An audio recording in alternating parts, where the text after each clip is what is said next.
नवरात्रि में तो बहुत सारे लोग बहुत तरह से पूजा करते हैं, लेकिन मैं यहाँ आपको बताने वाली हूँ सबसे सरल पूजा विधि, जो कि कोई भी कर सकता है।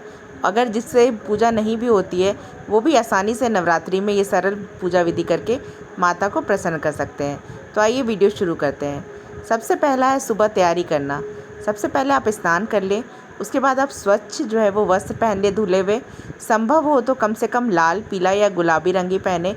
ये तीनों रंग जो है वो माता को बहुत पसंद है और पूजा में खास करके लाल, पीला और गुलाबी रंग ही वस्त्र पहनना चाहिए। घर और पूजा स्थल को जो है आप पहले साफ़ कर लें। अच्छे से उसकी साफ़ सफाई का ध्यान रखना बहुत ज़रूरी है। दूसरा है पूजा स्थान को सजाना। एक चौकी पर लाल कपड़ा बिछाएं, उस पर माँ दुर्गा की तस्वीर या फिर प्रतिमा रखें, जो भी आपके पास है। पास में एक जल से भरा हुआ कलश रखें, उस पर आम की पत्तियां और नारियल रखें। एक दीपक घी या तेल का जला लें। तीसरा है संकल्प और ध्यान। हाथ में फूल लेकर माता से प्रार्थना करें, हे माँ दुर्गा, मैं श्रद्धा भक्ति से आपकी पूजा कर रही हूँ, कृपया मेरी साधना को पूर्ण करें। अब है पूजा क्रम क्या हो। सबसे पहले आप गणेश जी का स्मरण करें, फिर माता दुर्गा को जल, फूल, चावल, अक्षत, रोड़ी, हल्दी, सिंदूर अर्पित करें। तीसरा है धूप और दीप दिखाएं। माँ को भोग अर्पित करें, जिसमें कि आप फल, मिठाई या घर पर बनी हुई खीर, हलवा चढ़ा सकते हैं। पांचवा, माता दुर्गा की चालीसा का जो है वो आप पाठ करें। सब श्लोकी दुर्गा या सरल मंत्र का जाप करें। मंत्र जो है वो यहाँ पे दिया हुआ है, आप दोनों में से कोई भी मंत्र पढ़ सकते हैं।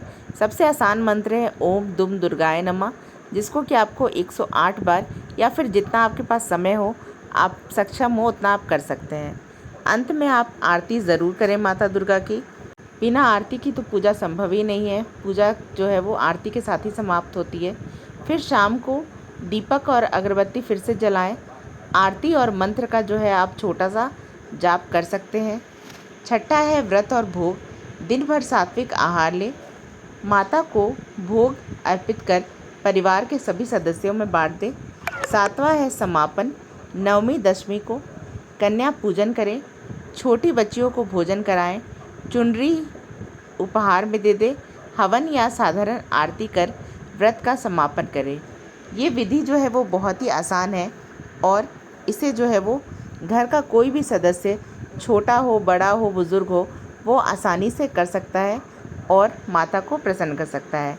तो इस नवरात्रि आप ये सरल नवरात्रि की पूजा विधि ज़रूर अपना के माता की पूजन करें और माता आपकी सारी मनोकामनाएं अवश्य पूर्ण करेंगी। जय माता दी।